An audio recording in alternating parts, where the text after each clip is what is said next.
Charles's first steps as king. After spending 7 decades in line, Charles is finally king. He immediately began working, but got heavily criticized right away. When he prepared to sit at his desk to sign the documents marking his ascension to the throne, he waved his hand, signaling his aides to clear the desk of an inkwell and pen box. Charles pointed and waved at the items repeatedly until someone came and moved them away, as if he's too important now to even clean his desk. Many people were comparing him to an angry child. What happened to maintaining his dignity? He was like an enraged toddler. But wait till you see the moment where he used a pen. Charles was signing a visitor's book in Northern Ireland, and at first, he made a mistake. Is it September 12th? 13th, sir. Oh God, it really did. And then, the pen began leaking. Oh God, I hate this. No, but it's going everywhere. Can't bear this bloody thing. What they do is everyone stinking. Many people said this behavior is not king-worthy, and of course compared him with his mother, Queen Elizabeth II. She was known for being stoic and never losing her cool. The dismissive royal hand. Just couldn't imagine the Queen doing such. But even more people surprisingly took his side. Some of them found it very funny. As the saying goes, the pen is mightier than the sword. Even the strongest have to bend to its will. And some felt for Charles. He's just lost his father and mother and now has to be king, grieve and do it all with the world watching his every move. He's human like the rest of us. Charles took the death of his mother very heavily indeed. He was seen wiping tears away throughout the funeral, even though royals are usually expected to stay reserved. He also made many heartfelt gestures while saying farewell. Charles added a handwritten note on the Queen's coffin, picked flowers with special symbolism for her wreath, and even paid her a tribute while choosing his name. You see, when a new monarch ascends to the throne, they can choose to keep their Christian name or pick a regnal one. When Elizabeth was asked what name she'd go by as monarch, she replied, "My name, of course." And Charles did the same. The first days of King Charles III's rule are very important. He has to find a perfect balance between leading the nation in mourning, but also establishing the first steps of his new reign.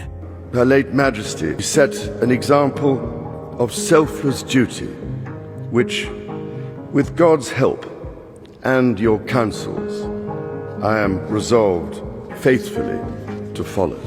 The late Queen also left a message for people about Charles. Marking the 70th anniversary of becoming monarch, she wrote, When in the fullness of time my son Charles becomes king, I know you will give him and his wife Camilla the same support that you have given me. Some might think becoming a king would be easy. He was trained for it since the day he was born and had a perfect example in his mother. Moreover, Charles, unlike many other monarchs, began his reign old and mature enough. However, it might actually be even harder for him. Queen Elizabeth was so adored and cherished that it's difficult for people to accept a new king. The movement that calls to abolish the monarchy is also getting bigger every day. Some people also say Charles should just step away and give the throne to his son, William. The new king has a difficult but great opportunity to prove himself and save the monarchy.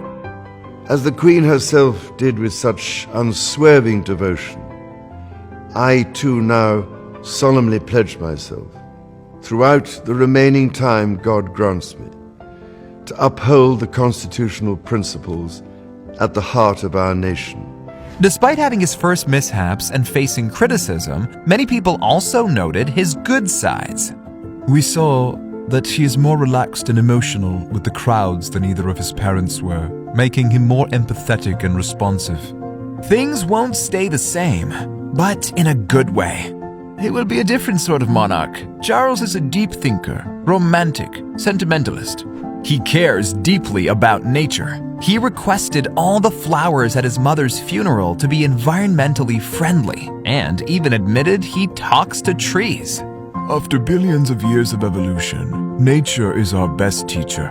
People also complimented Camilla for being calm, supportive, and for finishing signing the book after Charles left upset. Camilla is always a few steps behind her king, ready to help. She gracefully fulfills her duty as queen consort, and we're sure Charles will do his very best and will earn the love and respect of his people.